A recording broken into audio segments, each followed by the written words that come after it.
7 yang beranggotakan 4 orang. Saya Zamukti Amira, saya Nida Ayu Febrianti, saya Amin Marlina, saya Aura Syafira. Kami akan membahas mengenai fakta dan mitos menstruasi.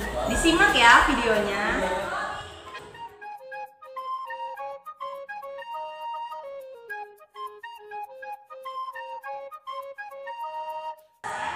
Halo semuanya, kali ini kita akan membahas mengenai menstruasi. Menstruasi adalah proses keluar darah dari uterus yang diakibatkan oleh terlepasnya lapisan sel dinding pada rahim dan pelepasan endometrium setiap bulannya. Nah, mari kita simak video berikut ini yuk. Halo teman-teman, ini adalah gambar dari organ kewanitaan. Bagian berbentuk bulat disebut dengan ovarium sebagai tempat penghasil ovum atau sel telur.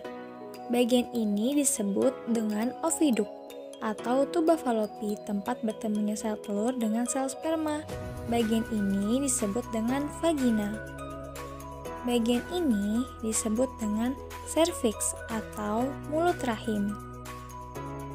Bagian ini disebut dengan rahim atau uterus.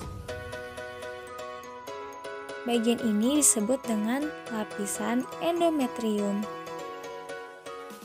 Dan bagian ini merupakan sel telur atau ovarium.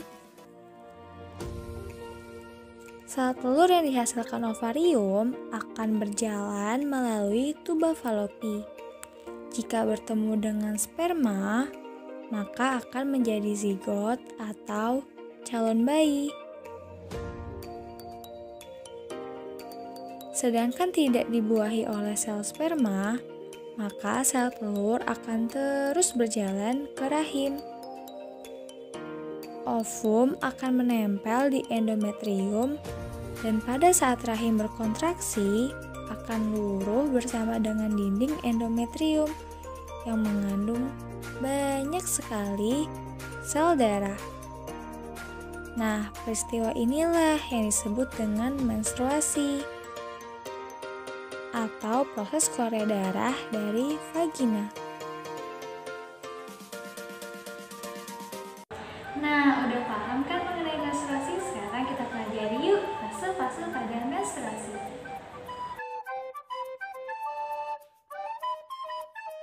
Saya di sini akan membahas tentang siklus pada masa menstruasi. Siklus menstruasi adalah perubahan pada organ reproduksi wanita untuk mempersiapkan kehamilan.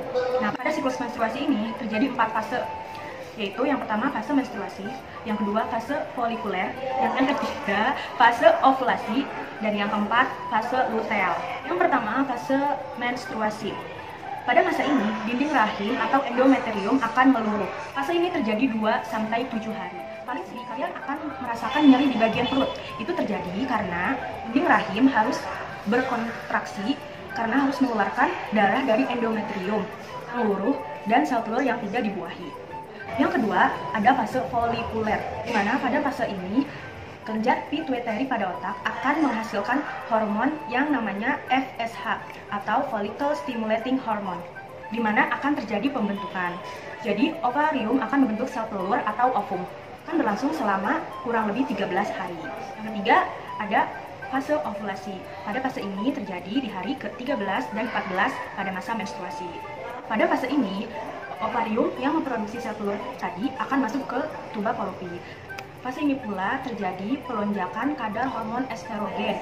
Kalau kadar estrogen sudah meningkat, perasaan akan berada di puncak ceria. Yang keempat adalah fase luteal. Pada masa ini terjadi di hari ke-14 dan ke-28, di mana kadar hormon estrogen akan menurun kembali. Di sisi lain, kadar estrogen akan meningkat. Dan akhirnya terjadi penebalan pada dinding endometrium untuk mempersiapkan kehamilan. Kalian pasti mengenal istilah PMS. PMS sendiri yaitu premenstrual syndrome. Nah, pada saat PMS ini terdapat gejala-gejala yang muncul seperti nyeri perut, nyeri sakit kepala, nyeri punggung, atau nyeri pinggang, dan gangguan-gangguan mood seperti mudah tersinggung, mudah marah, dan lain sebagainya. Kemudian di sisi lain, perubahan hormon ini pun akan menyebabkan kemungkinan munculnya jerawat di wajah kita. Terus Kita akan merasa mudah lapar atau hasrat ingin makan itu meningkat. Apalagi dengan makanan yang pedas, yang asam-asam, dan juga yang berkarbohidrat tinggi. Fase luteal ini akan berlangsung sampai hari ke-28. Menstruasi yang normal itu terjadi 21 sampai 35 hari. Jika terjadi kurang dari 21 hari, itu termasuk siklus menstruasi yang tidak normal. Atau telah 37 hari selama 3 bulan secara berturut-turut, itu dikatakan siklus menstruasi yang tidak normal. Jika kalian mengalami hal tersebut, maka harus segera dikonsultasikan atau berobat ke dokter.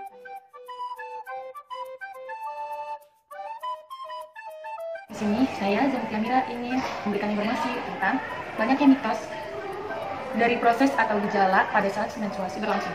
Yang pertama, tidak boleh keramas pada saat menstruasi berlangsung karena akan menyebabkan penyakit dan pusing yang berlebihan.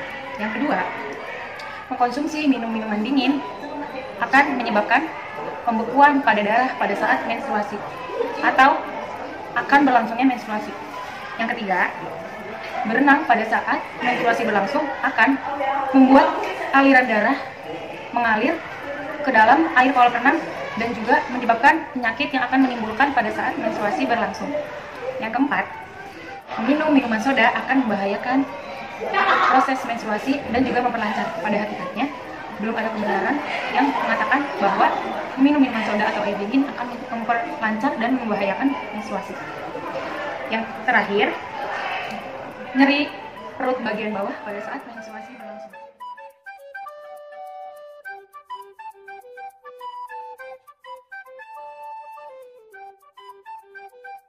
Nyeri perut bawah pada menstruasi adalah hal yang normal yang disebabkan oleh pergerakan pada dinding rahim dan akan hilang pada waktu 3 hari atau saat terjadinya menstruasi. Nyeri perut pada menstruasi tergantung pada fisik dan psikis perempuan tersebut. Namun, apabila terjadi nyeri berlebihan secara terus-menerus, segera konsultasikan kepada dokter untuk mengetahui penyebabnya. Namun, hal tersebut belum tentu disebabkan oleh kista. Faktanya, keramas saat menstruasi sangat dianjurkan untuk dilakukan.